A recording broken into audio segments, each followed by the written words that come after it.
So we woke up this morning to the news that Bed Bath & Beyond is now bankrupt. Now, I'm not altogether disappointed or surprised. Let's break it down for a second. You had these stores that were in their heyday, were hugely successful. And what they did is they had these massive retail footprints that stocked hundreds of items. You wanted a towel, you could get hundreds of combinations of color, size, thickness, brand. And what they did is they hoped that if you needed a towel, you'd go in and you'd find one in their store.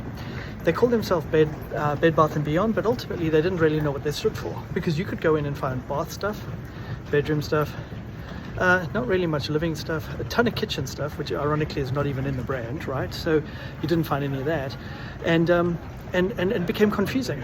Now, what they also didn't do is anticipate what customers needed, so that's why they had to carry all this inventory. Where did they store that inventory? Well, they had these massive warehouse-like stores that ultimately lacked soul and lacked any sense of kind of what it meant to be there. So you had these empty stores that kind of felt like it could have been anywhere, with just so much inventory. In fact, I would suggest that we became, we had some decision fatigue when we went in. There was just too much.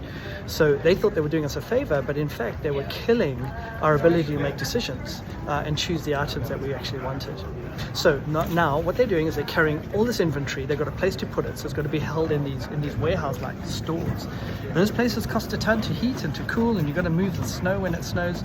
So all of that is cost that's tied up, which means that money that's tied up can't be invested anywhere else now. We can't invest it into digitizing our offering, our omnipresence. Their virtual presence, or not virtual, but their online presence was abysmal. It was terrible shopping online at that store. And they tried to entice you in with coupons, right? Save here, save there, for digital coupons, real coupons. So the tragedy of all of this is that they were a one-time sort of darling of the retail environment.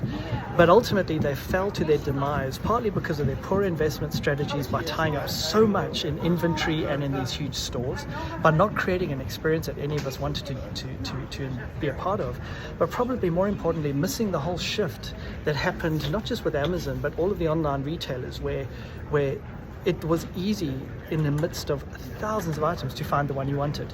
You'd go into those stores and it would be hard in the physical world to find what you wanted. So a very sad day for employees, of course the investors, but people saw this coming. I spoke about this a little while ago, but ultimately a tragic story, and one that we can learn from in terms of our complacency and resilience, and need to kind of keep looking forward, not necessarily at what is working for us, but is what's going to be working for us in the future.